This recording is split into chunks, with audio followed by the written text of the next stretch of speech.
man, tap in with me. Shoot, I've actually started a company that helps creatives get funding.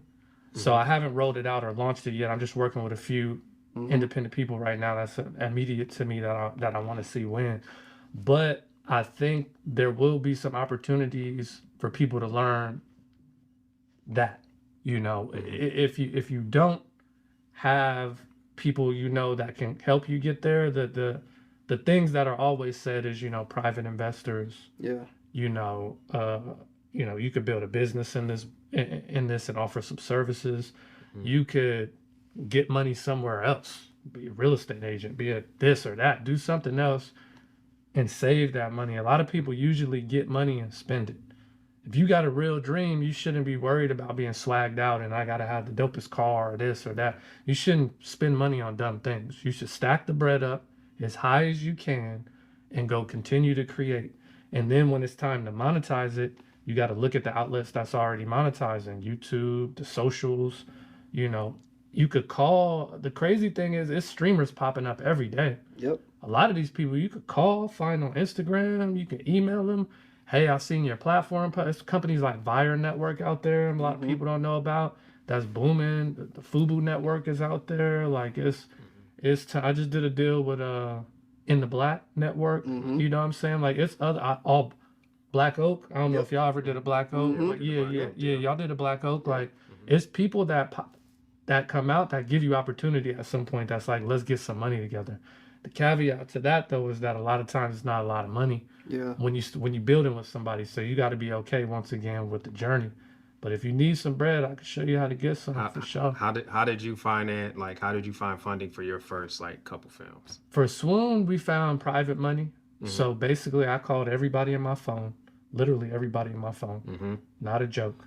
And when I got down to the last 10 people, which is funny, because you get to the 1%, their last call, and it was really one of my best friends, his little brother, who I kind of grew up with, my younger brother too, basically.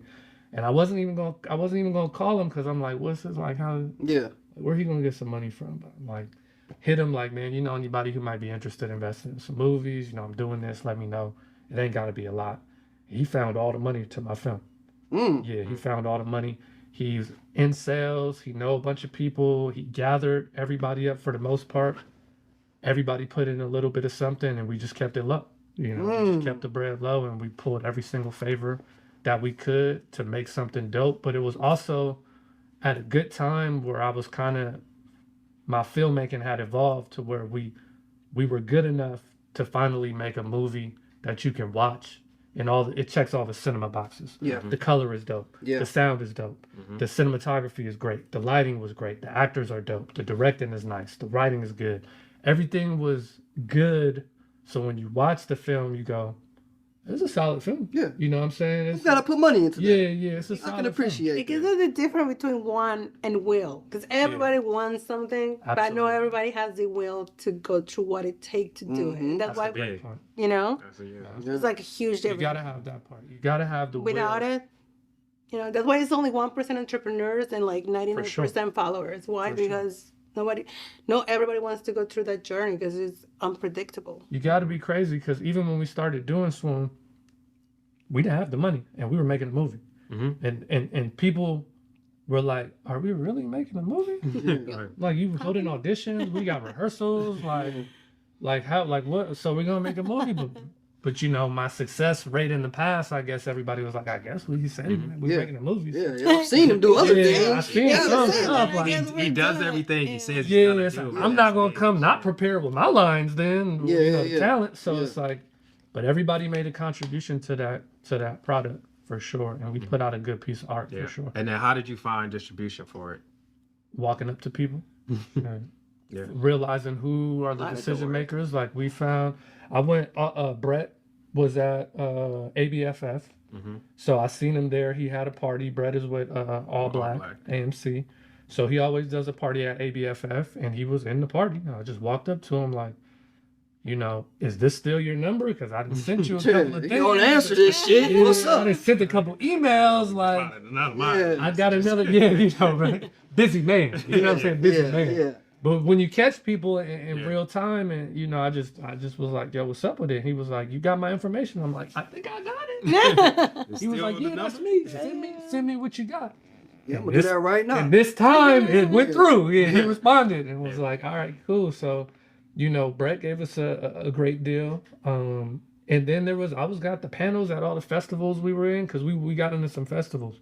Mm-hmm. But you know, I met the owner of In the Black at a festival. I met a couple of independent sales agents at these festivals.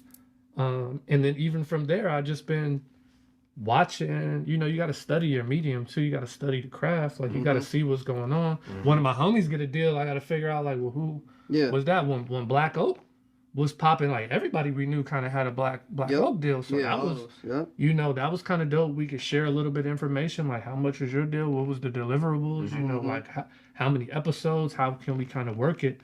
I just think but everybody don't be trying to share that info. God, they don't. Wow, that's crazy. That's a black people. That's a black people thing too. You don't want to tell me, and I've been helping you too. Ask the question, girl. In what moment of your journey you got something happened that it gave you that juice, and it was like you were like hopeless. You're like, I'm losing the hope. I don't know if I can continue this. In one moment of your journey, you were like, something happened that gave you that juice, and you're like, yeah, that's it. This is what I want. Of things, right? Like, I think it's the people you surround yourself with that uplift you sometimes. Because as a creative, we go through the most. You see people like Robin Williams commit suicide. It's like, how could a legend like that do something like that? But and Jim Carrey is kind of, you know, a little bit all over. Yeah, so it's like, you know, the extreme emotions you go through as a creative. Because one day you like, we got it, we made it, it's gonna pop. The next day you like, this shit is over. Yeah. I can't. What am I doing? Yeah, like, what's the point of this? Like, I could have made $1 million doing real estate already. Like, what am I doing? Yeah. So it's like, you got to have good people around you who you balance with. Because on this day, I'll be like, I want to quit. And then it'll be your up day. And you're like, no, do this. It's like, all right, cool. You find that energy. But I come from such, I don't want to say harsh circumstances, but I come from harsh circumstances as a youth and coming up through a lot of hard things. That is like, this is the only thing that I'm going to do. But your mom was Claire Huxtable. I wish. Yeah, but you're a survivor. Yeah, so it's Claire Huxtable. No, my mom was working at the law firm, and she'd been an assistant for 30, 40 years. Yeah.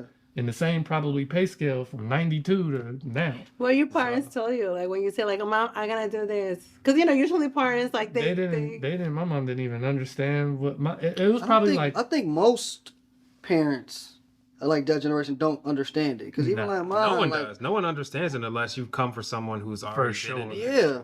It's like, I'm about to move. I'm talking about, I'm about to move to LA, you know, get into this film shit for real. Yeah. And you're like, what? Huh? Like, how do you even sustain? I ain't gonna pay your bills, so.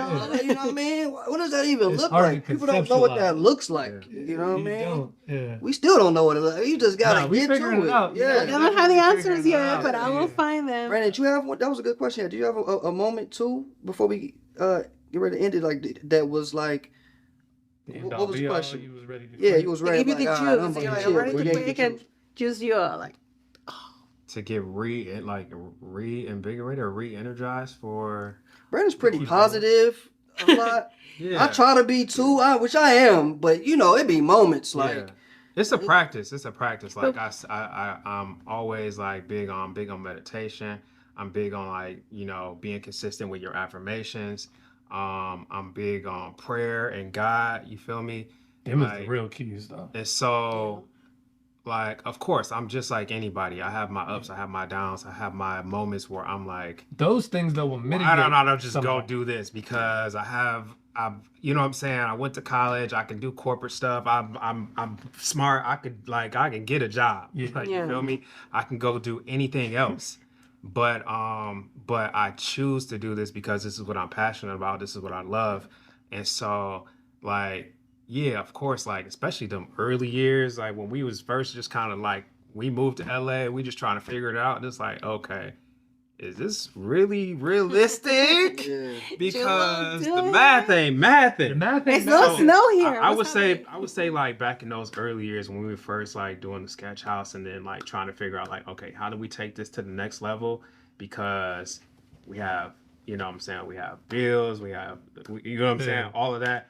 And just like kind of leaning on, that's why Sketch House was used, because we kind of leaned on each other's faith. We kind of leaned on each other, like we all, that community of, like, this is what you said, like the community of having other people that are going through the same journey